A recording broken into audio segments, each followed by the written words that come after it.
Greetings, guys, gals, non-binary pals, and welcome back to another video. The other day, I came across this Facebook group called When You're Tired of Women, but You Are a Woman. And so naturally, I had to join. I had to see what was going on in this group. I needed to know what people were saying because this is right up my alley, right?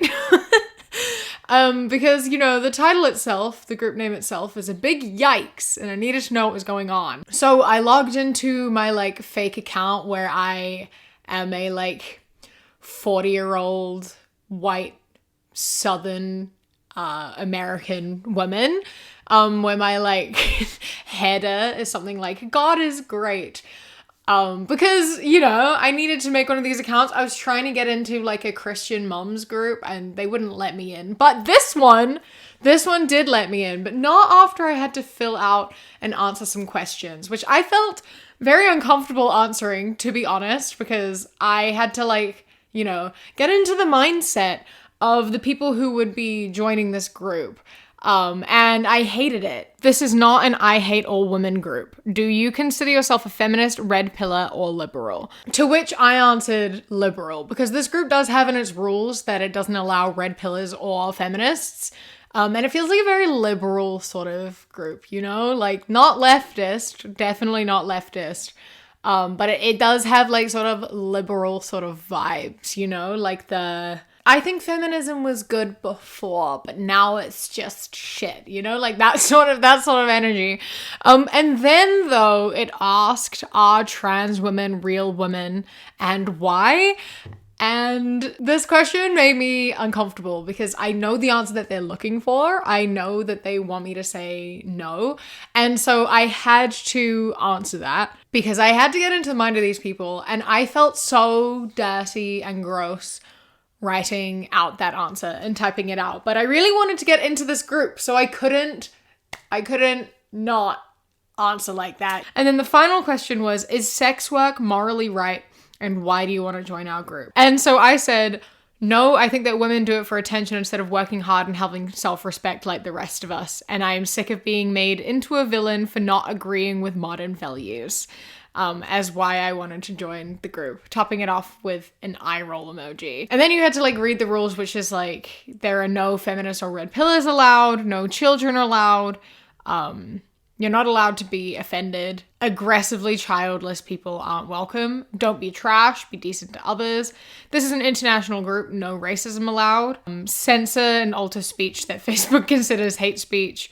You don't have to be a woman to join, is the absolute kicker here. So men are welcome to join too. We understand that men are often invalidated by many women, and we do not agree with this childish approach. So that's the interesting rule, because it's obviously called When You're Sick of Women but You're a Woman, and yet they're men are allowed in because we don't believe in discriminating against men because too many people discriminate against men. You can't have a women's group that lets men in. Isn't that one of their big things? You know what I mean?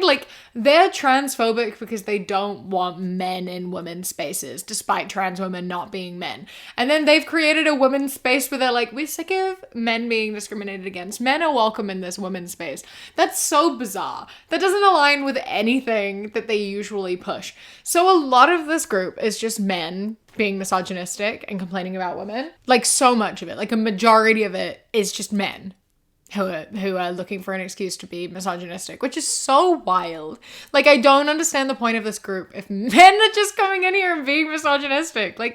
What's wrong? What's going on? What's happening? So anyway, I did get accepted into the group, which was great. And I went through and I spent a lot of time going through it. The way that Facebook groups work is really annoying though, because you can't filter it by most popular. If you can, I don't know how to do that. I don't use Facebook. I haven't used Facebook for 5 or 6 years. It's been a long time since I've used Facebook. So I just had to kind of go through in chronological order. and I've spent a long time doing it, and I have a lot to share. We have a lot to cover. So I think I've blabbed long enough introducing this. Let's get into the video. But before I do, I would like to say a massive thank you to today's patron of the day, KK. I appreciate you and all of your support so much, so thank you so much for joining. I hope that you enjoyed this video, and if anyone else would like to become a patron, then you can go to patreon.com/SavvyCat. It starts at as little as £1 a month, and I appreciate it greatly. Let's get into it. So this is set in an office, and a woman says, "I'm so glad I'm not locked away from the world as a homemaking slave to some husband." And then a man, presumably her boss, says, "Deborah, your 15-minute break is over." This is an argument that they make all the time. They make it all the time. They're like, women these days say they don't want to be a slave to their husband, but they're a slave in the corporate world. They're a slave to a man no matter where they are. And it's like, okay, we all know the corporate world fucking sucks. Capitalism is shit. We are being mistreated a lot of the time in corporate workplaces. But there's a bunch of things here because, like, one, that shouldn't be your home life. You know what I mean? Like, if you're comparing being, like, oppressed by your boss to being oppressed by your husband, like, those two things, your husband should not be your boss and should now act like your boss, and you shouldn't feel that way in your own home. Like, if I'm going to be feeling that way, I may as well be, I don't know, making money and being independent and not having to be with a man who is going to make me feel like I'm a slave in my own home. And also, not everyone works a corporate job either. Not everyone has a bad relationship with their boss. Some women are the bosses themselves. There are female CEOs. There are women who work independently, like myself. There is like women in small businesses. There are women who really like their bosses and who enjoy their work and who like thrive and feel fulfilled by the work that they do in workspaces, and they love their careers. And like, that is something that fulfills them much more than being a homemaker or a stay-at-home mom. And like, obviously there are a lot of women and men and just people in general who feel really beaten down by the system and by the corporate world. That is absolutely true, and it is absolutely a problem. However, it is not a very valid argument because a lot of people don't have that choice. A lot of people would choose to stay home if they were able to do that, you know? But choosing to stay home is very different than choosing to just like exist to serve your husband. There's a really big difference there. Like, some women are housekeepers or stay-at-home moms because it's something that they enjoy doing and because they like doing that. And it doesn't have anything to do with like serving their husband. There is a really big difference. And there's also not just women who stay at home and who are housekeepers and who look after the kids and such. My dad was a stay-at-home dad when I was a kid, and like, that's more and more common. Like, it's not a gendered thing. The corporate world sucks for everyone, and serving your partner also is not ideal either. This is a woman saying, "A man must have goals, money, and a house to have me." And a man says, "What do you offer?" She says, "Me." And then he laughs and walks away. And I find this so funny because a lot of the time men do think that the only thing they have to offer is financial security, and then they expect women to do literally everything for them. And like, you see that in all the like red pillar podcasts and such. If they're like, "Well, I provide you financial stability, so then you have to cook for me, clean for me, bear my children, organize all my appointments. You have to do this and this and this and this, and that's what you have to offer me. And what do I offer you in return? Money. That's it." So you are just like a boss. It is just like a corporate job. Like, that's not the dynamic a relationship should be. It's so fun. Like, you have to bring to the table, both of you or everyone involved in a relationship, whether it romantic, platonic, familial, whatever, respect, trust, honesty, compassion, love. Like, those are the things that are important to a relationship. Those are the things you have to offer, and that is what you should expect and give and return in a relationship. That is the core and the foundation of a relationship. Trust, love, compassion, communication. Like, that's what there is. If all you're bringing to the table is money, if you expect someone to bring just a bunch of skills and then don't return that with like anything, it's like it's not gonna work, you know? Relationships are so much deeper than that, and it's so wild to like have this sort of mindset about it. A reminder that unless someone tells you their gender, you literally have no way of telling. And yes, that includes your own children.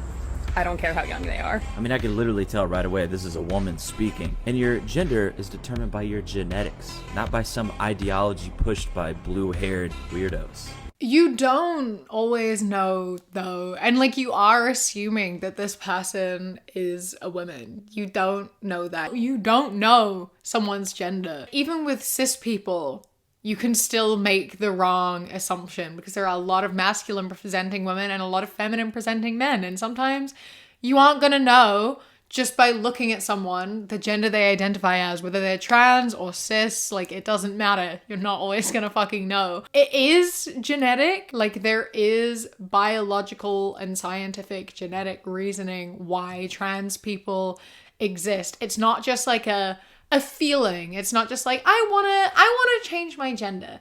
I think I'm a woman. Like, that's not what being trans is. It is how your genetics are made up. It's in your DNA. It's in the way your brain has developed. It is in who you are as a person. The only thing that doesn't line up really is your like hormones and physical anatomy. But when you compare like a cis man's brain to a trans man's brain, they are more similar than comparing like a cis woman to a trans man.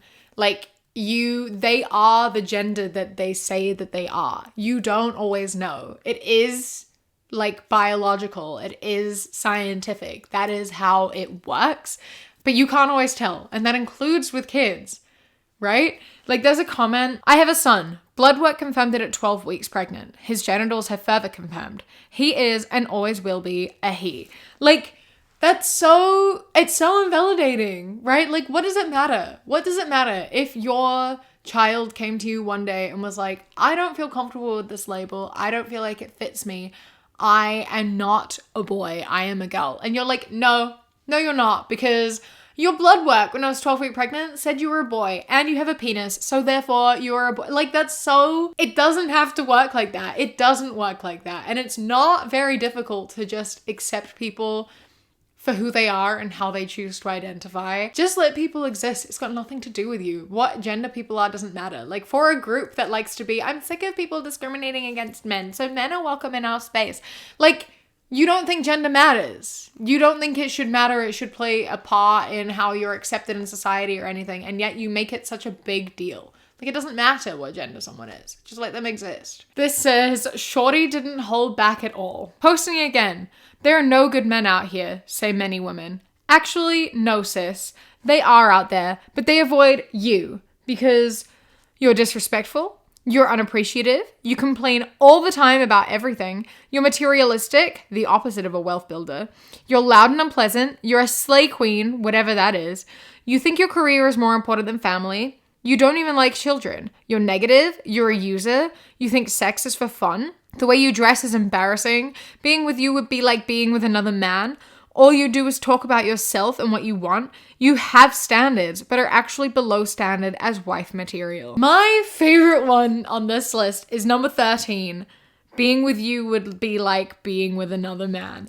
And that's hilarious because it kind of just implies that all of the other points are like masculine traits. It's just kind of saying that men are disrespectful, men are unappreciative, men complain all the time, they're materialistic, they're loud and unpleasant.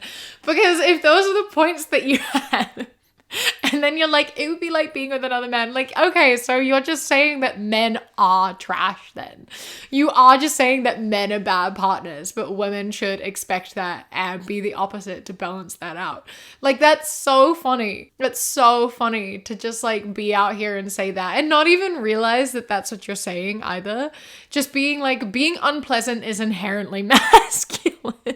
Oh my gosh. Just a thought. I think that everyone should be respectful and appreciative and be good listeners and communicators, right? And like, I think that you kind of summed it up here, that men are allowed to be all of those things and women have to balance that out for them. And I think that that is not a very good way of looking at it. I think that you are just deflecting and being like, I'm a good woman though. I am none of these things. I am wife material. Men, I hope that you date me. But like, you're also really selling men really short here. I had two guys call in. They work at DNA testing centers. One guy had to quit. One guy still works there. He told me 40% of the children are not the man's child. 40%. He said 40%. Somebody call Maury. It's usually make DNA testing. It's mandatory. It's two scenarios. It's where the woman, the person's getting a DNA test because the woman claims that is their child. Turns out it's not. The other one is where the parent is on a deathbed and makes a confession, or they need a liver transplant, blood transfusion, and the blood type. There's no way that can actually be the father. So then they find out that because of medical reasons. You mean that's not my father? Then the father finds out from that way. He said it took such a toll on him that he could no longer do it because he would be sitting on the phone counseling the men and the grown children who these women falsely accuse. We see it on Maury, we see it on paternity court, but yet we say men need to be held accountable. This is so funny and so misleading because the way that they are talking about it makes it seem like 40% of all births, it's not the real father. Like, I would argue that 40% is actually quite low for a statistic, considering like a majority of people applying for this are people who speculate that they aren't the real father. Like, I would say, yeah, a very large majority of people doing this are people being like, I don't think you're the father. I don't think I'm the father. I want to get it tested. Like, that's a majority of them. So it's obviously going to be a very skewed statistic. If you were to do this test on every baby, like for some reason these people are asking for, it is going to be a very small number. A very small number because most people actually trust their partners. Most people are being, faithful and having healthy relationships with the people that they're having children with. So it's not really that big of a deal. And you're like, it should be mandatory to do these tests. And it's like, why? Who's paying for that? Imagine in like the US where hospital bills are ridiculously high and giving birth costs like tens of thousands of dollars. You then have to do a DNA test that's going to cost several $1,000s on top of that. And then you want to do it in like the UK and elsewhere. It's like, I don't want to pay for that with my tax money. I'm not paying for you to get a DNA test just because so many men are insecure. And it's so like ridiculous too because like you can't do that the other way around, right? Like, like it's obviously only ever going to expose women as cheating and there's no way to expose men as cheating. So they think they can just like get away with it and just like shit on women. Men pretend to be women. Happy. Kids pretend to be Indians on Halloween, screaming, crying, throwing a fit. And like, okay, no one is pretending to be a woman. No one is doing that. When you're referring to trans people, they are not pretending to be women. And like when it comes to like drag and things like that, that is done in a respectful way. That is a part of their identity. That is a performance. It is something that is like important and culturally significant, etc. There are people who do pretend to be women and it is disrespectful. If you are pretending to be a woman to make fun of women specifically, like if you are a man who dresses as a woman specifically to just be horrible and misogynistic, that is a problem. And that is offensive. And that is one of the reasons why it is not okay for kids to dress up as Native Americans or anyone to dress up as Native Americans or anyone to dress up as anyone from any culture. Like you can't dress in cultural dress as a costume because it is belittling the significance of said dress, Dressing up specifically in cultural wear is just being like, this isn't important. This is a costume. I'm just dressing like this as a costume. Like, it's disrespectful. That's why. Because it's not a costume. It's something that people wear and something people are killed for wearing. People are discriminated against for wearing that because it is significant to them and it is important to their culture. And they are shamed, they are hurt, they are killed because of that and have been throughout history. That is why. And a lot of the time it is not kids' fault. If they're like small kids, that is the parents' fault. That is the parents thinking that is a good costume idea. And that is not okay, Trans women are women and people shouldn't dress in cultural wear as costume. Calvin Klein, 1993. And it's two like very slim, muscular, fit people in Calvin Klein. And then Calvin Klein 2023. And it is two fat people wearing Calvin Klein. And there's not a problem here. I think that body diversity is a good thing. Like, this on its own could be seen as a positive thing. Just this post here being like, Calvin Klein used to be, you know, very body exclusive, and now they're body inclusive. And I think that that is a good thing. However, the comments obviously have a very different story to tell. They say, I buy clothes based on wanting to look like the models and feel like the models. Needless to say, I wouldn't be buying these. Which, that is so baffling to me. That is not something that I can relate to even a little bit. And a reason a lot of people struggle with body image is because you buy something because of how it looks on the model, and then you get it and you try it on and you don't look like the model and it doesn't work on your body, and you're like, oh, well, now I just feel really shit about myself. You know, it's like you buy things because it looks good, and then you try it on and it doesn't look good because you don't look like the model, because the model's body types have been promoted so much, you know? Like, it's wild to buy something and then you put it on and you feel like the model. Like, I respect that, honestly. That's not something I can relate to even a little bit. Most people don't shop like that, though. And then there's just saying, what's the point of models anymore? Models existed so they could show off perfection to people. So if every single person is perfect, according to them, what's the point? Models do not exist to advertise perfection. That's not, they exist to advertise the clothes. That's what they're doing. They are advertising the product, not their bodies. That's not the point of modeling. So the point of models is to show you what the clothes look like on a body so that you'll buy them. And me personally, I am more likely to buy something that I've seen on a body that looks like mine than not, you know? I really like knowing what clothes are gonna look like on me before I buy them.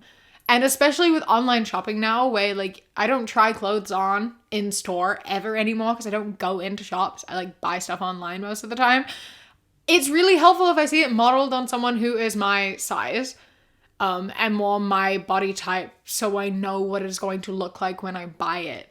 And I think that it is good to show that, because also, like, if your product only works on one body type and it's only designed for one body type, it's not a very good product. So you should be showing it on a variety of different models and a variety of different bodies so that everyone knows how it's going to fit on them. And it shows diversity, and it shows the ability to be able to actually be cut for other people's bodies. This is an OnlyFans model that says, is this too much to ask for? And it's like a proposal photo, an engagement photo, and then followed up by OnlyFans sale on my main page. Go sign up for only $6 and see all my content ever. And this person just posted that with like, yes it is, like meaning too much to ask for a marriage. And like, I don't understand this ever. Like, why is that too much to ask for? She is just a person with a job. It's not a very conventional job, but it is just a job. And there are a lot of sex workers who are in healthy and stable relationships because people are able to separate their work life from their home life. You know, like, I know that some people are not suited to be in relationships with sex workers because they are insecure and like they themselves cannot separate those two things. And in which case, you know, you don't have to date a sex worker. Obviously, I think that they're much better off without you, and they would absolutely agree on that. But coming in and saying that they don't deserve anyone to love them or be in a relationship with them is like, just keep it to yourself, man. Just because you're too insecure to date a sex worker doesn't mean they aren't worthy of love. Just because you dehumanize people doesn't mean that other people do too. And like, just view sex workers as people and just realize that they are doing a job. And just because they are making more money than you and enjoying their work more than you doesn't mean they deserve to be dehumanized and objectified and just made into just objects to you, you know? Like, let them live their lives, man. Stop being so insecure. Okay? You don't have to date them. But they can be happy in relationships, and they do deserve that if that is something that they want. Do you think the benefits of feminism outweigh the consequences? Many of the benefits could be considered consequences and vice versa, but I've tried to present common talking points in a neutral way as possible. Benefits: access to the workforce and financial independence, women's suffrage and social influence, greater freedom of public expression. Consequences: feminization of men and the death of chivalry, virtual requirement of dual income household, and direct competition with men, higher divorce rates. Bonus: would you relinquish certain rights or privileges if you thought it could undo some of the effects of modern feminism? I love that the benefits are like big, important, just equal rights and things that we should already have, like financial independence, social influence, the right to vote, greater freedom of public expression. Like, those are all things that we should have. So yeah, they are benefits, but they're also bare fucking minimum. And then the consequences are just like how it negatively affects men. Direct competition with men. Higher divorce rates, because they're allowed to divorce us when we mistreat them. Feminization of men and death of chivalry. And then, I mean, the virtual requirement of dual income is a problem. I will admit that. Like, inflation, the forcing to work, and like capitalism and all of that, that is a problem. But that's not got anything to do with women's rights. That's just how capitalism has manipulated that and manipulated all of us. That's a capitalism problem. That is a separate issue. But my, oh my, like, this isn't about you being like, is feminism worth it? Because it's kind of like making men not superior. It's feminism is making women equal, and I don't know how I feel about that. Like, come on. Oh my god. The top of this, though, is this comment that says, I gladly give up my right to vote and financial independence to undo those things. Honestly, the only thing I want to be valued and treated with respect. The rest can be ditched, honestly. I'm sorry. If you give up your vote, if you would gladly give up your vote, you're not allowed to say here. You're not allowed a voice here. That is what giving up your vote means. Like, I'm sorry. As soon as you're like, I'd give up my vote. Okay, then shut up. Okay, you don't get an opinion then because you don't want one. You want to deny yourself of a voice. You want to deny yourself of the ability to change anything or speak for yourself or for other women or for anyone. If you're going to willingly say, I don't want to vote, I give up my vote, you're not allowed to hold opinions because you don't think it matters. And you don't think you as a woman should have that option. So I'm going to take it away from you because you don't want it. I can't believe you would give up your vote. For what? Because men are feeling threatened?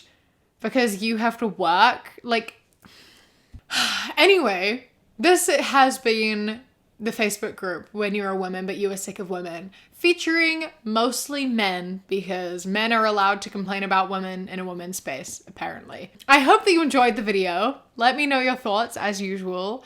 Don't forget to leave a like. Subscribe if you haven't already. Over 60% of you are regular viewers but are not subscribed, so I would appreciate if you did that. A massive thank you to my Sprout and Above patrons whose names are up on the screen right now. I appreciate you a lot, so thank you. And a huge thank you to my Kiwi Cat patrons. I love and appreciate you all so much. Thank you so much for joining. If anyone else would like to become a patron, go to patreon.com/savvycat or click the top link in the description.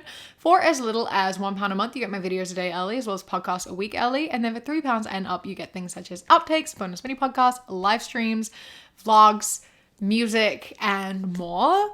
Don't forget to follow me on Instagram, The Queer Kiwi, and Twitter, That Queer Kiwi. I hope that you enjoy the rest of your day. Stay safe. Keep fighting. I love you. Mwah.